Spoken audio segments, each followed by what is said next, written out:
사랑하는 도반 여러분, 오늘도 한 생각을 맑히기 위해 이 자리에 함께 하셨습니다. 강물 위에 달이 떠 있습니다. 손을 뻗으면 잡힐 듯 선명하지만 움켜쥐는 순간 물결이 일고 달은 흩어집니다. 그렇다고 달이 없었던 것은 아닙니다. 하늘의 달은 여전히 밝고 강물의 달빛도 여전히 일렁이고 있습니다. 우리는 이 사이에서 공부합니다. 있다고 집착하지도 않고 없다고 부정하지도 않는 자리. 그 길을 불교에서는 중도라 부릅니다. 공을 잘못 이해하면 삶이 허무해지고 유에 집착하면 번뇌가 깊어집니다. 그러나 물속의 달을 있는 그대로 바라보는 눈이 열릴 때 우리는 집착 없이 행하고 허무에 빠지지 않으며 사바의 삶 속에서도 자비를 실천할 수 있습니다. 오늘 이 시간 원숭이들이 달을 건지려 했던 그 마음처럼 순수한 원력은 간직하되 달이 물에 떨어진 적 없다는 지혜를 함께 배우고자 합니다. 경전 공부는 글자를 아는 일이 아니라 보는 눈을 바꾸는 일입니다. 달을 잡으려 애쓰던 손을 내려놓고 달빛을 비추는 마음을 여는 시간. 이제 고요히 호흡을 모으고 물속의 달이 전하는 중도의 가르침 속으로 함께 들어가겠습니다.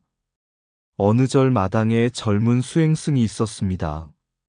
그는 밤마다 연못가에 앉아 달을 바라보며 중얼거렸습니다. 모든 것은 공하다 하셨으니 저 달도 저 물결도 이 몸도 다 허상일 뿐이겠지요. 그러던 어느 날 스승이 조용히 다가와 물었습니다. 정말 모든 것이 없다고 보느냐? 수행승은 망설임 없이 답했습니다. 예, 스승님. 다 그림자일 뿐입니다.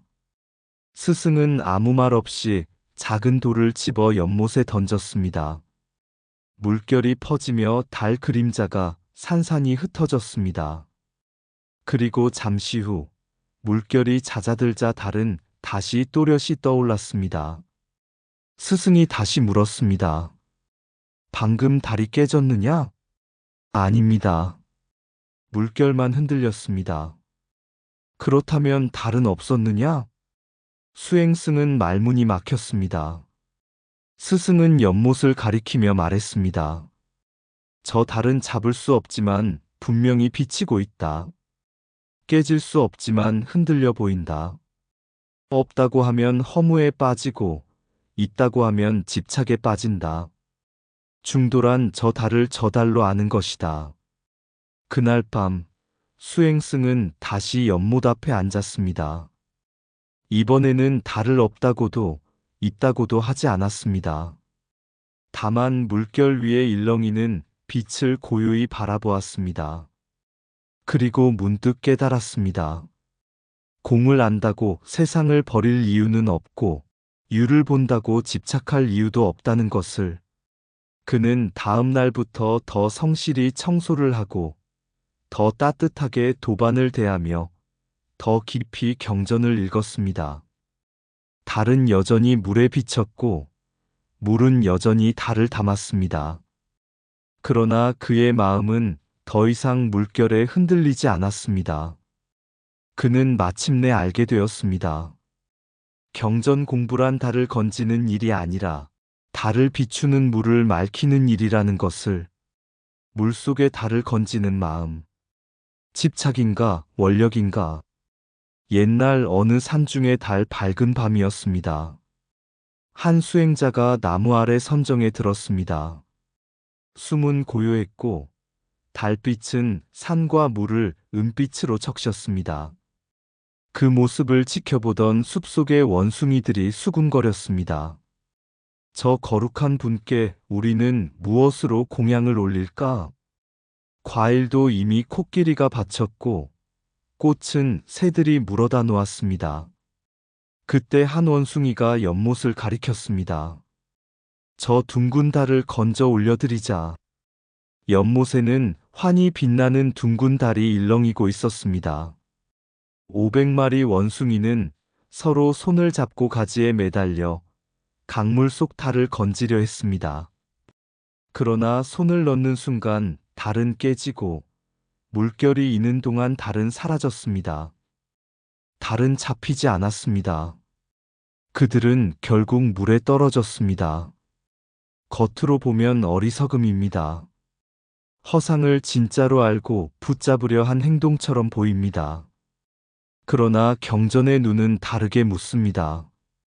그들이 탐심으로 달을 원했는가? 자기 소유로 삼으려 했는가? 아니었습니다. 그들의 마음은 오직 공양하고자 하는 원력이었습니다. 여기서 우리는 중도의 문 앞에 서게 됩니다. 달 그림자는 허상입니다. 붙잡으려 하면 어리석음이 됩니다. 그러나 그 허상을 통해 드러난 마음은 진실이었습니다. 그 마음은 탐욕이 아니라 보시심이었습니다.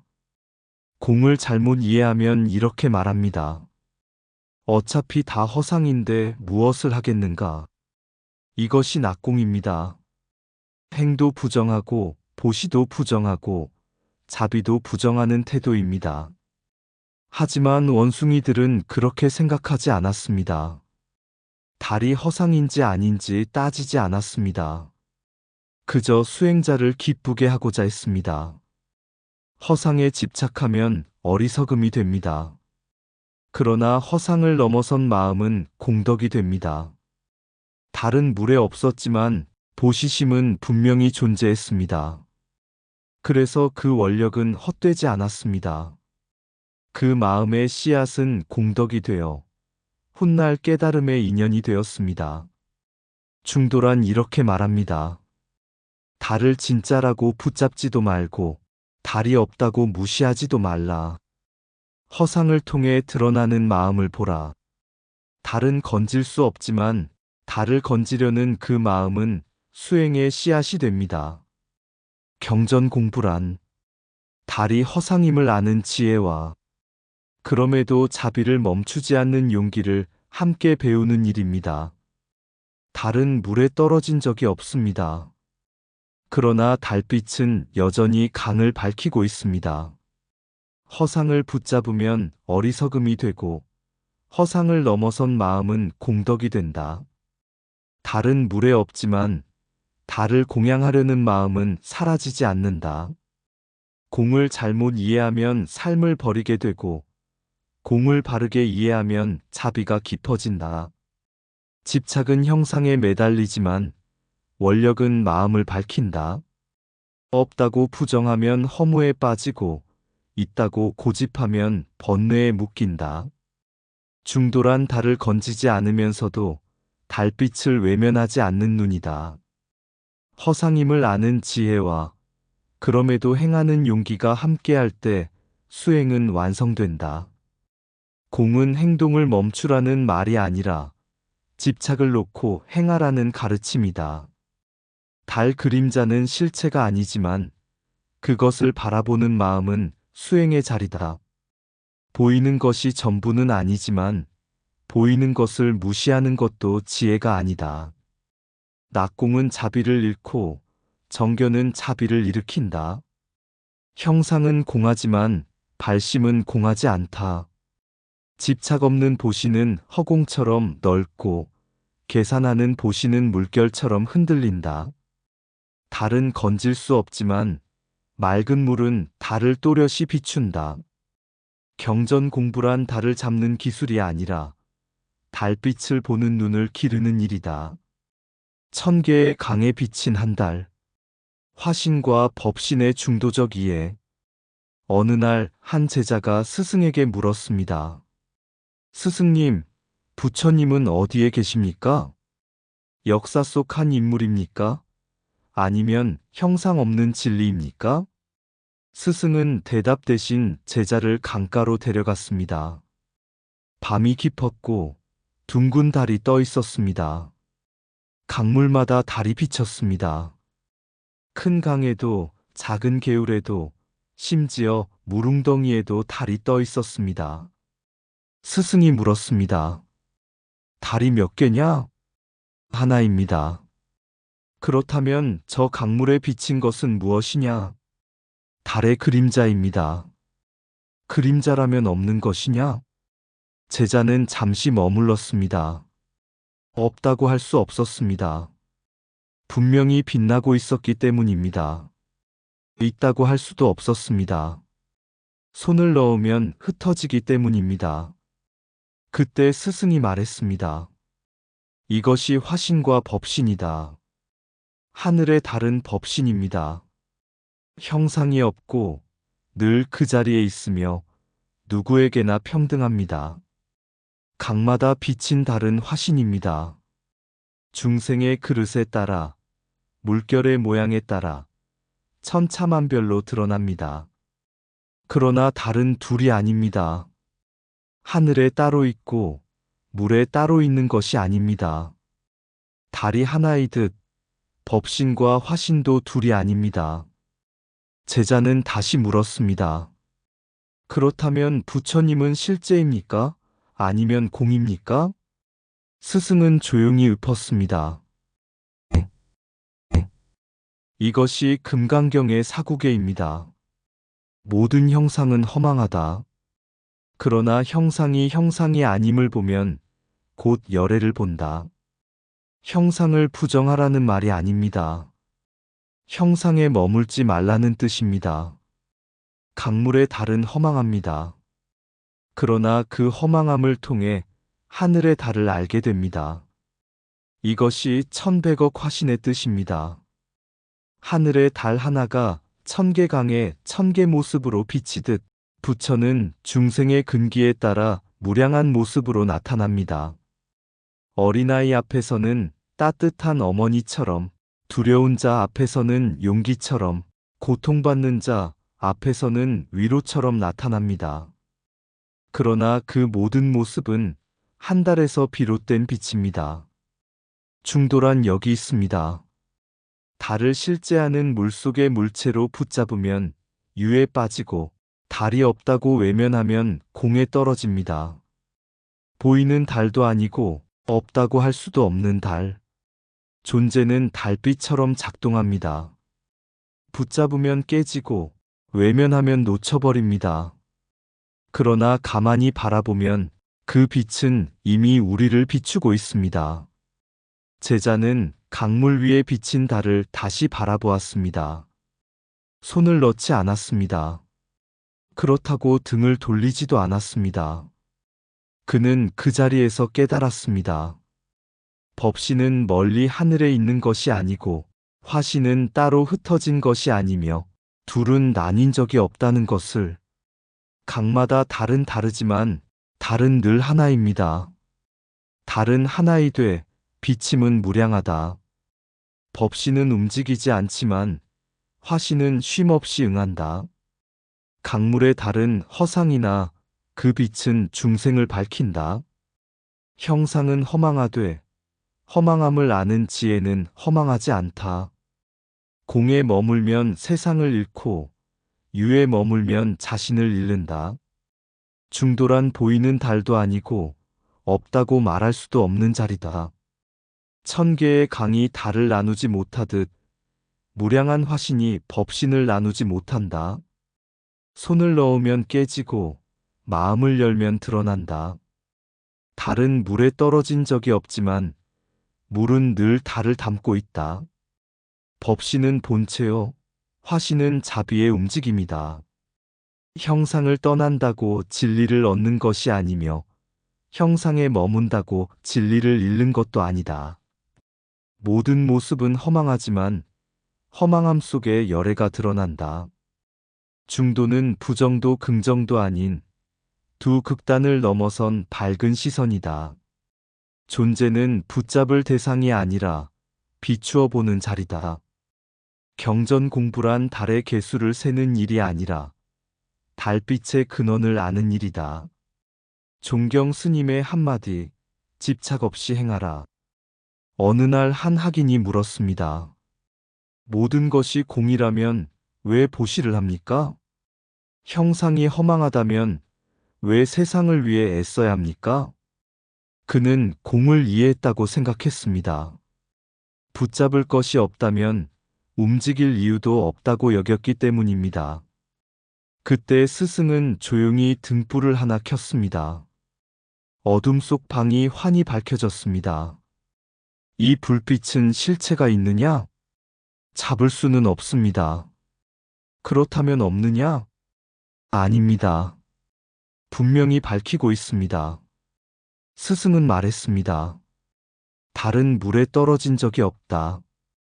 그러나 달빛은 강을 밝히고 있다. 공을 안다고 빛을 끄라는 말은 아니다.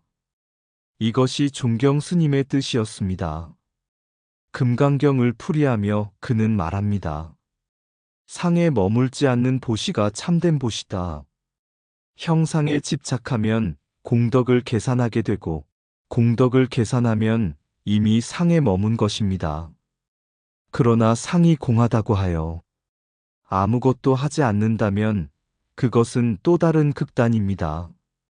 공을 이해하되 행을 멈추지 말라. 이것이 역동하는 중도입니다. 사바세계는 물결 많은 강과 같습니다. 고통도 있고 눈물도 있고 기쁨도 있습니다. 그 안에서 다 허망하다고 등을 돌리는 것은 지혜가 아니라 회피입니다. 존경 스님은 말합니다.